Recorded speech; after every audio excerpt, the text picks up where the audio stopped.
Hello friends, നമസ്കാരം. നമ്മളുടെ Kerala TV സീരിയലിലേക്ക് എല്ലാവർക്കും സ്വാഗതം. അങ്ങനെ സുമിത്ര തൻ്റെ മകളുടെ ആ ദുരാവസ്ഥ കണ്ട് നടുങ്ങി നിൽക്കുകയാണ്.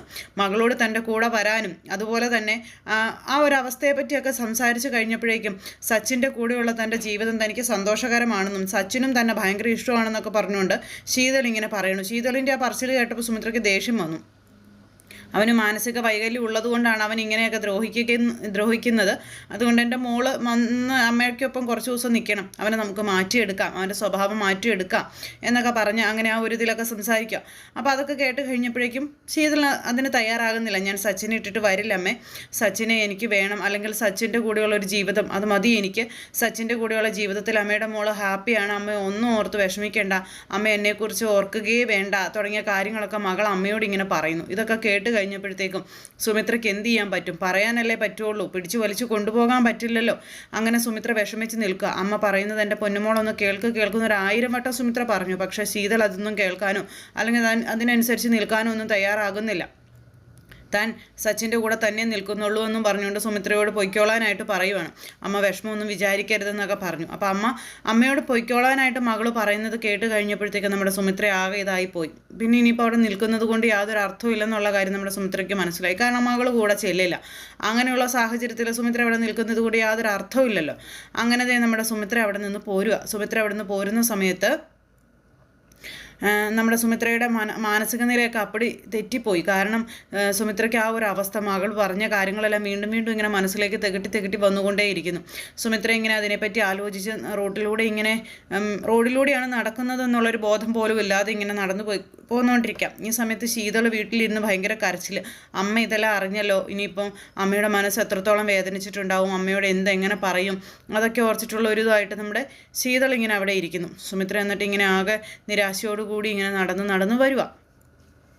അപ്പോൾ മകൾ പറഞ്ഞ കാര്യങ്ങൾ, ഇനി അതിനൊരു പരിഹാരം, അതാണ് സുമിത്രയുടെ മുന്നിലെ ഏറ്റവും വലിയ മെയിൻ ഉദ്ദേശം എന്ന് പറയുന്നത്. മകൾ പറഞ്ഞ കാര്യങ്ങൾ വെച്ച് സച്ചിൻ എന്താണ് സംഭവിച്ചത്, അല്ലെങ്കിൽ സച്ചിൻ എന്തിനാണ് മകളോട് ഈ രീതിയിൽ പെരുമാറുന്നത് എന്നുള്ള കാര്യം അത് തീർച്ചയായിട്ടും കണ്ടുപിടിക്കണമെന്നുള്ള തീരുമാനത്തിലാണ് നമ്മുടെ സുമിത്ര ഇങ്ങോട്ടേക്ക് വരുന്നത്.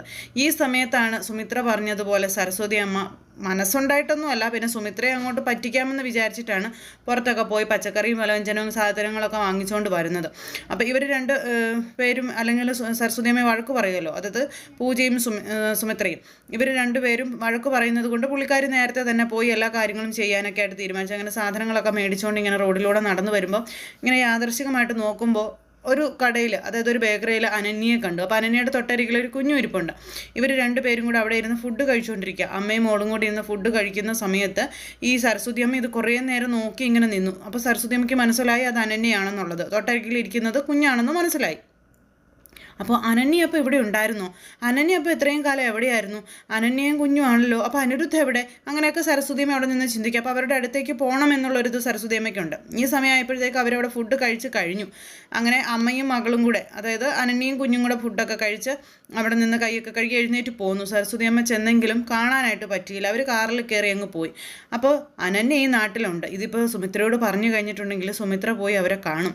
അവരെ കണ്ടു കഴിഞ്ഞിട്ടുണ്ടെങ്കിൽ അനിരുദ്ധ എവിടെയാണെന്ന് അറിയാൻ കഴിയും. അങ്ങനെ എല്ലാ കാര്യങ്ങളും സുമിത്രയ്ക്ക് അനുയോജ്യമായി വരും. ഒരു കാരണവശാലും സുമിത്രയ്ക്ക് സുമിത്രയുടെ മക്കളെ ഒന്നും തിരിച്ചു കിട്ടാൻ പാടില്ല.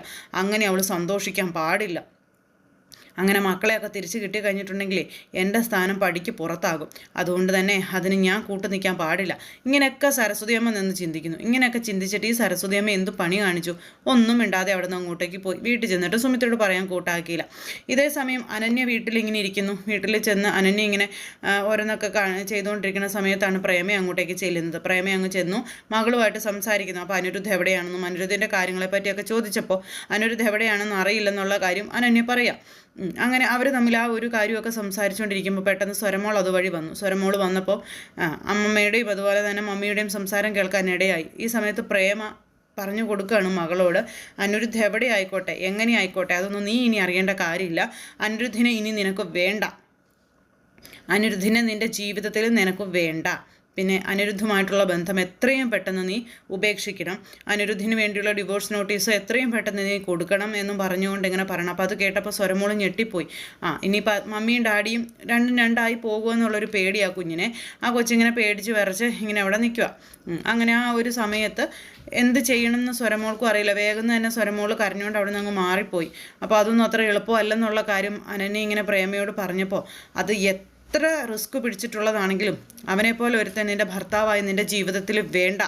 അത് അവനുള്ളതിടത്തോളം കാലം നിനക്ക് സന്തോഷമായിട്ടൊരു ജീവിതമൊന്നും കിട്ടാൻ പോകുന്നില്ല. അവനെ നീ ഒഴിവാക്കണമെന്നും പറഞ്ഞുകൊണ്ട് ഇങ്ങനെ നിർബന്ധിച്ച് പറഞ്ഞുകൊണ്ടേ ഇരിക്കാം. ഞാൻ പറയുന്ന കാര്യങ്ങളൊന്നും വെറുതെ ആകില്ലെന്ന് നിനക്ക് ഇത്രയും കാലത്തെ അനുഭവം വെച്ച് അറിയാമല്ലോ എന്നൊക്കെ പറഞ്ഞുകൊണ്ട് മമ്മി ഇങ്ങനെ പറഞ്ഞു കൊടുക്കണം. അപ്പോൾ അതൊക്കെ കേട്ട് അനന്യ ഇങ്ങനെ ആകെ ഡിസ്റ്റർബായിട്ടിരിക്കുകയാണ്. അപ്പോഴാണ് സ്വരമോൾ അങ്ങോട്ടേക്ക് കയറി വരുന്നത്. അതായത് അത് പറഞ്ഞിട്ട് പ്രേമ അങ്ങ് പോയി, സ്വരമോൾ കയറി വന്നു. സ്വരമോൾ കയറി വന്നപ്പോൾ കൊച്ചിൻ്റെ കണ്ണൊക്കെ ഇങ്ങനെ കലങ്ങിയിരിക്കുക. അപ്പോൾ എന്താ സ്വരമോൾക്ക് പറ്റിയത്, എന്താ മമ്മിയുടെ ചക്കരയ്ക്ക് പറ്റിയത് എന്നൊക്കെ ഇങ്ങനെ ചോദിച്ചു. അപ്പോഴേക്കും കൊച്ച് മമ്മിയും ഡാഡിയും ഒരിക്കലും പിരിയരുത്, എനിക്ക് മമ്മിയും ഡാഡിയും ഒപ്പം വേണം, എനിക്ക് നിങ്ങളുടെ കൂടെ ജീവിച്ചാൽ മതി എന്നൊക്കെ പറഞ്ഞു. അപ്പോൾ കൊച്ചു ഇതെല്ലാം കേട്ടെന്നുള്ള കാര്യം അനന്യയ്ക്ക് മനസ്സിലായി. അനന്യ നേരെ ഇങ്ങനെ ആകെ വിഷമിച്ചിരിക്കുക, കരയുക ശരിക്കും പറഞ്ഞ അനന്യ.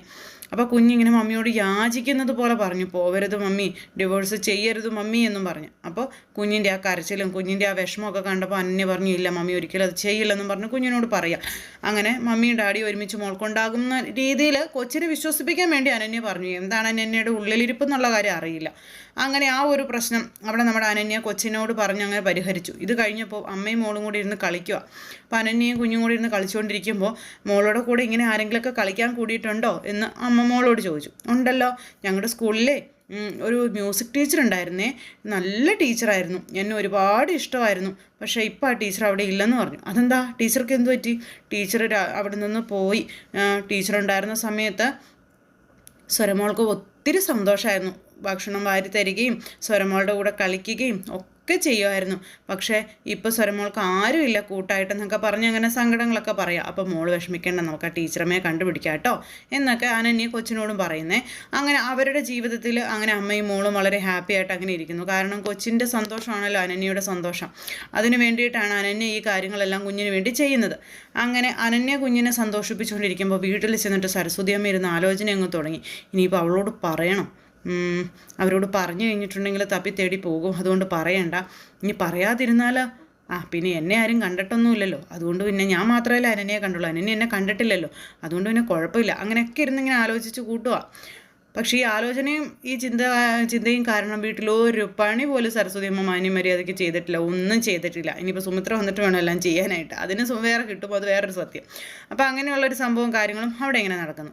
ഇതേ സമയത്ത് പിന്നെ ഈ ദീപു എന്ത് ചെയ്തു, അവിടെ നമ്മുടെ ചേച്ചിയെ കാണാനായിട്ട് ചെല്ലുന്നു. അതായത് രഞ്ജിതയെ ചെന്ന് കണ്ട് രഞ്ജിതയുമായിട്ട് സംസാരിച്ചിട്ട് അവിടെ നിന്ന് ഇങ്ങ് ഇറങ്ങുക.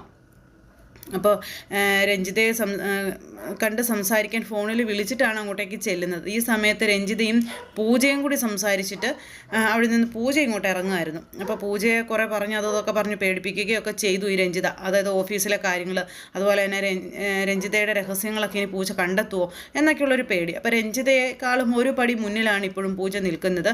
അതിപ്പോൾ വർക്കിൻ്റെ കാര്യത്തിലായിക്കോട്ടെ, ഓഫീസിലെ കാര്യങ്ങളിലായിക്കോട്ടെ, എന്ത് കാര്യങ്ങളിലാണെങ്കിലും. അപ്പോൾ അങ്ങനെ കുറച്ചുകൂടി മുന്നിലേക്ക് പ്രവർത്തിക്കുന്ന ആൾ ഇനിയിപ്പോൾ കള്ളത്തരങ്ങളൊക്കെ കണ്ടുപിടിക്കുമോ എന്നുള്ളൊരു പേടിയും കാര്യങ്ങളും ഒക്കെ ഇങ്ങനെ ആയി. അങ്ങനെ നിൽക്കുന്നു. ഏതായാലും പറയാനുള്ള കാര്യങ്ങളെല്ലാം പറഞ്ഞിട്ട് നമ്മുടെ പൂജ ഇങ്ങനെ പോരുന്നു. പൂജ പോന്നു കഴിഞ്ഞപ്പോഴത്തേക്കും രഞ്ജിത ഇവള് ചില്ലറക്കാരി അല്ലല്ലോ എന്നുള്ളൊരു ഇതിലിങ്ങനെ ചിന്തിച്ചുകൊണ്ട് ഇങ്ങനെ അവിടെ നിൽക്കുകയാണ്. അങ്ങനെ ഇനിയിപ്പോൾ എന്ത് ചെയ്യും എന്നുള്ളൊരു ഇതിലിങ്ങനെ ആകെ വെപ്രാളം കയറി നിൽക്കുക. ആ സമയത്താണ് ഈ ദീപു അങ്ങോട്ടേക്ക് വരുന്നത്. പക്ഷേ പൂജ അവിടെ ഉള്ള കാര്യം ദീപുവിന് അറിയില്ല. എന്തായാലും ദീപു അങ്ങ് ഇറങ്ങുകയും പൂജ അങ്ങോട്ട് ചെല്ലുകയും ഒരുമിച്ചായിരുന്നു. അപ്പോൾ ദീപു അങ്കിളിനെ ഈ രഞ്ജിതയുടെ വീട്ടിൽ വെച്ച് കണ്ടു കഴിഞ്ഞപ്പോഴത്തേക്കും ശരിക്കും പറഞ്ഞാൽ ഞെട്ടിപ്പോയി പൂജ. ഇയാളെന്തിനാ ഇവിടെ വന്നത് എന്നുള്ളൊരിതിൽ പെട്ടെന്ന് തന്നെ പൂജ അങ്ങോട്ടേക്ക് ചെന്നിട്ട് ചോദിച്ചു, അങ്കിളെന്താ അങ്കിളെന്തിനാ ഇവിടെ വന്നതെന്ന് ചോദിച്ചപ്പോഴേക്കും പൂജയോട് ഉത്തരം പറയാൻ പറ്റാതെ ഉത്തരം മുട്ടി ഇങ്ങനെ പപ്പ അടിച്ചുകൊണ്ട് നിൽക്കും ആശാൻ. കാരണം പൂജയോട് എന്ത് പറയും, എന്ത് നുണ പറയും, ഒന്നും പറയാനായിട്ട് പറ്റത്തില്ലല്ലോ. അപ്പോൾ ഇവർ തമ്മിൽ ഇങ്ങനെ ഇതും പറഞ്ഞുകൊണ്ടിരിക്കുമ്പോഴത്തേക്കും പെട്ടെന്ന് അങ്ങോട്ടേക്ക് അരവിന്ദ് ഇറങ്ങി വന്നപ്പോൾ ഇവർ രണ്ടുപേരും കണ്ടത് അരവിന്ദ് കണ്ടു.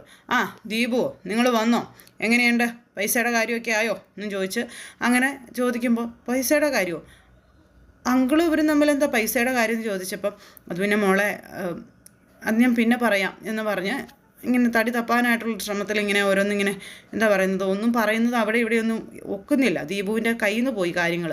കാരണം പൂജ ഇത് കണ്ടു കഴിഞ്ഞിട്ടുണ്ടെങ്കിൽ പണി പാലും വെള്ളത്തിൽ കിട്ടുമെന്നുള്ള കാര്യം ദീപുവിന് അറിയാം. അതുകൊണ്ട് തന്നെ ദീപു പറയുന്ന കാര്യങ്ങൾക്കൊന്നും ഒരു കണക്ടിവിറ്റി ഇല്ലാത്ത രീതിയിൽ സംസാരിക്കാം. എന്നാൽ ശരി അങ്കിൾ ചെല്ലും, ഞാൻ പോവുകയാണെന്ന് പറഞ്ഞുകൊണ്ട് അന്നേരം പൂജയ്ക്ക് കാര്യം മനസ്സിലായി. പൂജ ഇങ്ങ് പോന്നു. പോരുന്ന വഴിക്ക് ഈ ദീപുവിനെ കുറിച്ച് ഇങ്ങനെ ആലോചിക്കുക. തിരിഞ്ഞു നോക്കിയാൽ പോരുന്നത്. ദീപുവിനെ കുറിച്ച് ആലോചിക്കുക. എന്നാലും അങ്കിൾ എന്തിനായിരിക്കും ഇവിടെ വന്നത്? ഒരു കാര്യമില്ലാതെ അങ്കിൾ ഇവിടെ വരാൻ യാതൊരു സാഹചര്യവും ഇല്ലല്ലോ. എന്ത് കള്ളത്തരമാണ് അങ്കിളിനുള്ളത് എന്നൊക്കെ ഇങ്ങനെ ചിന്തിച്ചുകൊണ്ട് പൂജ ഇങ്ങ് പോരുന്നു. ഈ സമയത്ത് പൂജ ഇവിടെയുള്ള കാര്യം നിങ്ങൾ എന്താ എന്നോട് പറയാതിരുന്നത് എന്ന് ദീപുവിനോട് ദീപു ചോദിക്കുകയാണ് അരവിന്ദനോട്. അതിന് നിങ്ങൾ എന്നെ വിളിച്ചായിരുന്നോ എന്ന് ചോദിച്ചു. നിങ്ങൾ വിളിച്ചാലല്ലേ എനിക്ക് പറയാൻ പറ്റുള്ളൂ. നിങ്ങളിപ്പോൾ ഓടിക്കയറി ഇങ്ങോട്ട് വരുമെന്ന് ഞാൻ അറിഞ്ഞോന്ന് ഇയാൾ ചോദിക്കുന്നു ദീപുവിനോട്. ഞാൻ രഞ്ജിത മേഡത്തിനെ വിളിച്ചിട്ടാണല്ലോ വന്നതെന്ന് പറഞ്ഞപ്പോൾ രഞ്ജിത മേഡത്തിനെ വിളിച്ചെങ്കിലൊന്നും എനിക്ക് രഞ്ജിത മേഡത്തിനോട് ചോദിക്കട്ടെ, എനിക്കറിയത്തില്ലെന്ന് പറഞ്ഞ അരവിന്ദ് അങ്ങനെ ഭയങ്കര ഇതായിട്ട് ഇങ്ങനെ നിൽക്കുക. അപ്പോൾ അങ്ങനെ ആ ഒരു സംഭവം കഴിഞ്ഞു. ഇവർ രണ്ടുപേരും കൂടെ അകത്തേക്ക് കയറി പോകുന്നു. അവിടെ ചെന്നപ്പോഴും പേടിച്ച് വിറച്ചാണ് നമ്മുടെ ദീപു ഇങ്ങനെ നിൽക്കുന്നത്. ഈ സമയത്ത് ദീപുവും അതുപോലെ തന്നെ പൂജയും കൂടെ പരസ്പരം കണ്ട കാര്യം അരവിന്ദ് ഈ പുള്ളിക്കാരിയോട് പറഞ്ഞു.